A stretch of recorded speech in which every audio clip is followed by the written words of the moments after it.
Recently, I uploaded a video about Freelee and how she changed my life, and quite a few people unsubscribed from my channel, and I was wondering, why do so many people dislike Freelee?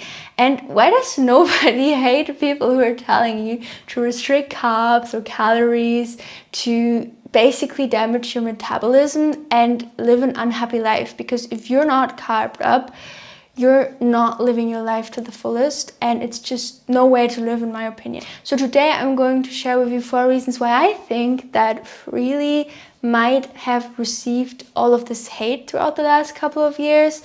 I don't know if these are true, but if you are someone who hates Freelee, then let me know in the comments if this is what you feel towards her. And in the end, I'm also going to share with you why I personally disagree with her in some areas.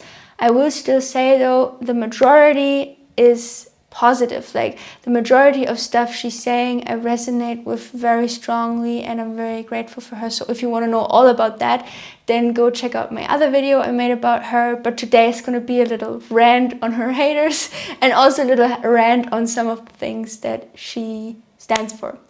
I don't know if she still does, but at least she used to stand for in the past.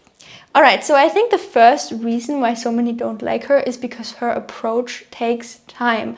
It's not a quick fix. There are a lot of people out on the internet, like for example Healthy Emmy or Charles Me, and I also still really like those 2 YouTubers, and I've gotten a ton of value of some of their videos.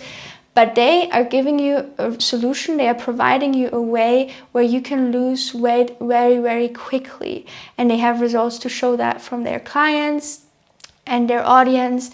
And some people just want a quick fix, but I personally am so done with quick fixes, because I have learned throughout the past that if I lose weight this quickly, it is not going to stay off, it's going to come back, or I really have to suffer throughout the rest of my life if I want it to stay off. I constantly have to be in a calorie deficit, I constantly have to be hungry, and that's just no way to live for me. So Freelee's advice actually takes time, and it actually works, and it is the long-term solution, and you always get to feel full on your weight loss journey while you're shedding all those pounds.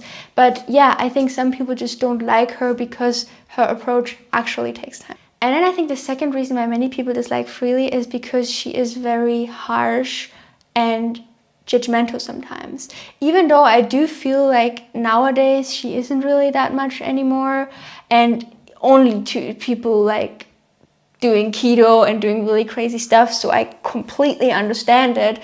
But yeah, especially in the past, she used to be quite angry, especially towards people who were either consuming animal products or who were under eating. And I do feel like she was doing it really out of the heart, like she really wanted to help these people. But I do understand why for some people that was just a little bit too harsh, especially in the vegan community.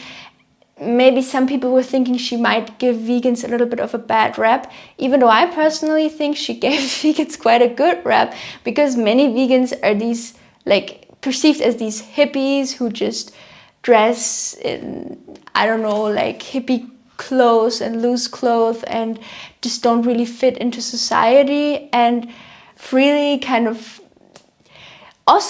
shared a little bit of a provocative image of vegans sometimes. Like, some of her intros used to be like, go fruit yourself and raw fit bitch, and you know, kind of a little bit provocative. And I understand why some people might feel triggered by that. And that's also a third reason why I think some people dislike her or disliked her, because some people just feel triggered by skinny people or by slim people, because that's not what we're used to when we go out. And then the last reason why I think some people dislike Freelee is because of all the drama she had with Durian Rider, and I think many people unsubscribed to her after that. I actually had one of my clients tell me that she used to follow Freelee and everything, but then when they broke up, like she and Durian Rider, then she was just so tired of all that drama, and that's why she unsubscribed. But yeah, just a little point. I don't really know because I haven't been following her back in the days, but I can definitely relate to that. And yeah, I also wanted to share a couple of points where I personally disagree with Freelee. So the first one is that there is no emotional eating and you're just undercarved. Like, I don't know if she still stands behind that, because she isn't really sharing that much on YouTube anymore. So I don't know if she has maybe changed her mind about that, and I'm not that much on Instagram. So yeah, but she used to have this philosophy of when you are emotionally eating, you just haven't had enough carbs. And I personally disagree, and that is also one of the switches I needed to turn on top of following everything she preaches, and her advice was to find new ways to deal with my emotions, because before that I was kind of still a little bit stuck with my weight and I was still plateauing. And once I started to introduce yin yoga and meditation into my life, that is really when things started clicking and the weight just started dropping effortlessly without me like even thinking about food that much anymore. Because yeah, emotional eating can definitely be a huge roadblock when it comes to losing weight. And then the other thing I disagree with her, which again, I don't know if she still promotes this, but she used to promote this mentality of you need at least 2,500 calories. And if you're under that, then you're anorexic. I mean, this is overdoing it right now, but then you're anorexic and then you're having an eating disorder and everything. And I think she meant it again from a very, very nice place. She said it from a place where she really wants to help young women to get out of that binge restrict cycle. And I do also think, especially in the beginning, it's very important to make sure you reach that limit. But I think it is something that can be very easily misunderstood by people. So many people then think, oh my god, I have to eat a smoothie with at least 10 bananas. Like, I don't know, I'm just making this up right now, but I think that those are some thoughts that maybe some women had, even if I'm not hungry after 6 bananas, or I have to like make sure I reach this limit of 2,500. Otherwise, I'm not going to lose the weight because I'm undercarbed and I'm doing the protocol wrong. And I personally think, again, it's the other side of the extreme. The one side of the extreme is trying so hard to be under 1,500 or 1,800 calories to lose the weight. But then for me, it was just the other side of the spectrum where you have to make sure you eat the 2,500, even though your body might be completely perfectly fine after 2,100 and you're just like, okay, I had enough. And again, this might lead to you not really being so much in tune with what your body really needs.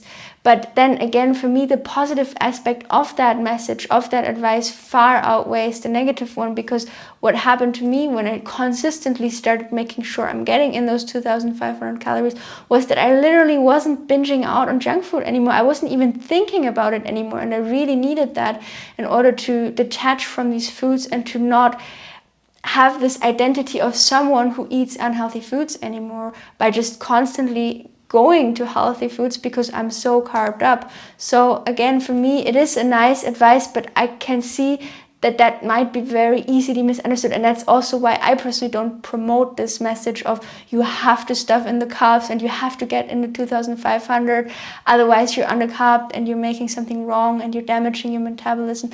Like, I think it's definitely very important to make sure you're eating enough and you are definitely satisfying all the need you have for the expenditure you also have. Like, if you're working an office job and your brain is working a lot, or if you're currently studying and you have to learn and for your exams, like, your brain runs on glucose, you need that sugar, you need those carbs for your brain. Or if you're an athlete, or if you just like to move a lot, it's very important to replenish your glycogen stores.